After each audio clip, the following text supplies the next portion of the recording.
Good morning. Thank you. I'm going to talk a little bit about... I'm going to talk a bit about changing behaviour in health. And there are three sorts of behaviours that we care about, centrally, I suppose, in health. The first is what's called the kind of one-off behaviour, which would be, for example, if I were to have a stroke now in front of you all, I would hope that somebody in the audience would have the presence of mind to call an ambulance and not give me 2 paracetamol and ask me to see if I feel better at the end of the day. So those immediate, if this happens, do this. If there is blood in your urine, go and see your GP. If someone's having a stroke, call an ambulance, those sorts of behaviours. The second type of behaviour that we care a great deal about is what's called cessation behaviours. So that's things that you may do that you should not do, that we would like you to stop doing, ideally now, and never do again. And the obvious one there is smoking, where we run a number of campaigns, but some of you may be familiar with Stoptober, which is the annual autumn big quit push. And then the third type of behaviour that we're interested in, and the one that I think probably has more relevance to many people in the audience today, is moderation. So that's things that we all do every day that we need to either do a little bit more or do a little bit less or a little bit differently, but we can't stop. You can't stop eating, for example. You all have to eat, but the amount that we eat can be moderated. And we approach that with campaigns like Change for Life, which is targeting families with children, typically children kind of sort of 7 to 10, and 1U, which many of you may have seen, which is the new adult initiative, if you like, a kind of grown-up version of Change for Life. Now, all three of these are important. With stroke, you can save a life today, and you know whose life it is that you saved. With smoking, if you get people to quit smoking, you save lives again, and you know whose life you've saved. Cigarettes kill half of the people who continue to smoke. It's a very important issue. With moderation, it's a bit different. It's still very important, but the rewards come a lot later. So if we can raise a generation of healthy weight children, we will raise people who don't go on to develop type 2 diabetes, for example. We reduce their risk of musculoskeletal conditions, we reduce their risk of heart attack, we reduce their risk of some cancers. But we don't know whose lives we saved, and we don't save it for really a good long time, probably not until they're in their 50s. But, as many people I think have already said today, very small changes can make a big difference. In terms of physical activity, actually, very small amounts of activity can make a difference. I'm interested, because this is not a public health gathering, you are all sitting down.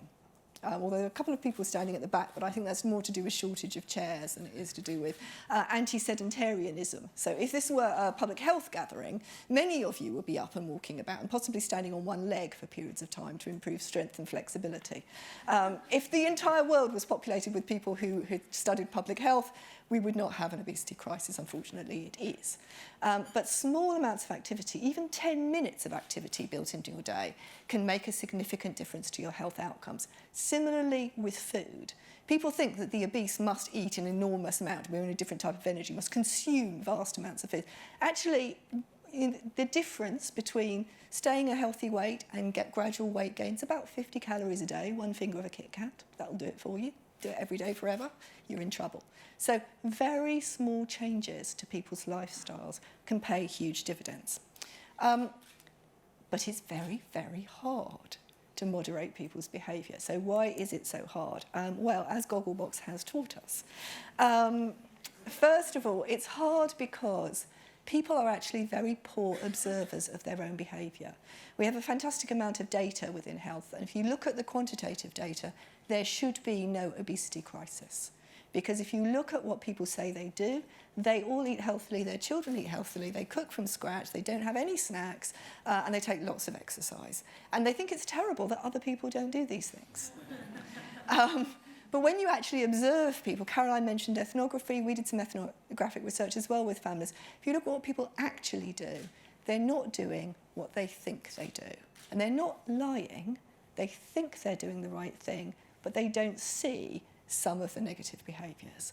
The second reason why it's hard is that often the behaviour you don't want is more rewarding in the immediate term than the behaviour that you do want.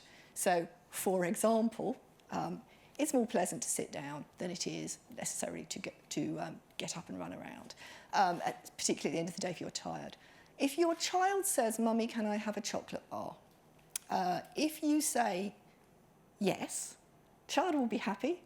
And say, "I love you, Mummy," and you will be happy. That's a very rewarding experience. If you say, "No, don't have a chocolate bar," the child says, "I hate you. Why do I never get chocolate bars? All the other kids get chocolate bars." There is a dim possibility that 40 years hence, when your child isn't diabetic, they will ring you up and say, "Mum, I always wanted to thank you for restricting my access to high sugar foods when I was a child." But it's a thin chance. So actually, generally speaking, behavioural economics is against us. And finally, why is it hard? Trying new things is difficult. We work primarily with families who have lower levels of income, lower education levels, less empowered, less entitled people. No one wants to be the first person to go running up Bell Green Lane in Wigan. Apologies to anyone who's from Wigan. So it's difficult. Trying something once is hard. Sustaining it is even harder. So what do?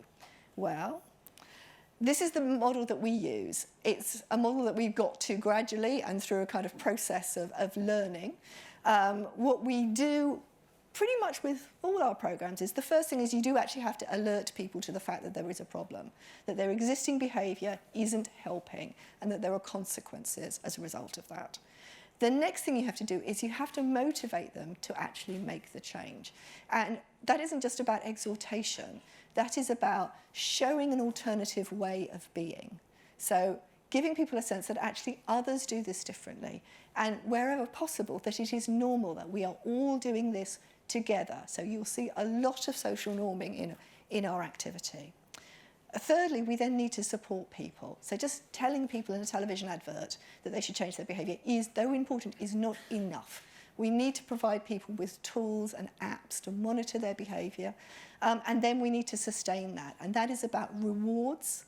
So making sure that, that people get a positive reinforcement when they do the right thing, and also providing people with feedback on how well they are doing, how much money you have saved through giving up smoking, for example, sent to your phone every day so you know that you're getting a positive reward. I'm going to talk about two particular examples very quickly, both from Change for Life. One is about physical activity and one is about diet. Physical activity is the 10-minute shake-up. First of all, this is a program we work with in partnership. And if you want to motivate children, Disney is probably the brand that knows best how to engage and motivate children. And we were phenomenally lucky to have Disney as a partner on Change for Life's 10-minute shake-up. The other way to motivate children is they do kind of like doing things in teams. So the principle behind 10-minute shake-up is you have 4 teams. You can choose which team you want to be in. So you can be in Monsters, Inc. or you can be in Frozen. By the way, everyone wants to be in Frozen. You choose your team. Then you do bursts of activity in 10 minutes, because we know that 10 minutes is clinically significant. You can do as many 10 minutes as you want to, but you have to do at least 10. And you log your time, and you get rewards for doing your time. So the way it works is I, as a parent, enrol my child. I get a pack. The pack includes a stopwatch, so I can see how much activity I'm doing, a wristband for the child with their team on it. My child does the activity. I log the activity. I can do it offline or I can do it online. If I want to do it offline, I have a big sticker chart, so I'm logging my child's activity on the sticker chart. Every time the child does activity, they get a sticker. Great motivating children, by the way. We have not yet bettered the sticker. It is a phenomenal way to motivate a 7-year-old. They total their activity. They can go online and see how their team is doing. So have a leaderboard. They know how their team is doing relative to the other teams. Frozen wins. At the end of the summer, the child receives a certificate. You get a sense of how much you have achieved. So a very kind of all the way through, right from the motivation through the support, rewards built into it, feedback. Sugar. Slightly different. Around the sugar activity, we have a whole load of other things. So we have packs for schools, lesson plans for schools. We have road shows. We have out-of-home advertising. We have in-store activity. We have a partnership with my supermarket, which means that you can look at how much sugar is in your food and find a swap that's going to have less sugar. We have an online resource site to enable people to find swaps that are lower sugar swaps, all of that kind of stuff. What have we achieved so far? If you look at 10-minute shake-up, 700,000 children took part in the 10-minute shake-up, and between them they logged 104 million active minutes, which I think is about 5 each. I wish it was 10, but it's about 5 each. But as I said, small changes make a big difference.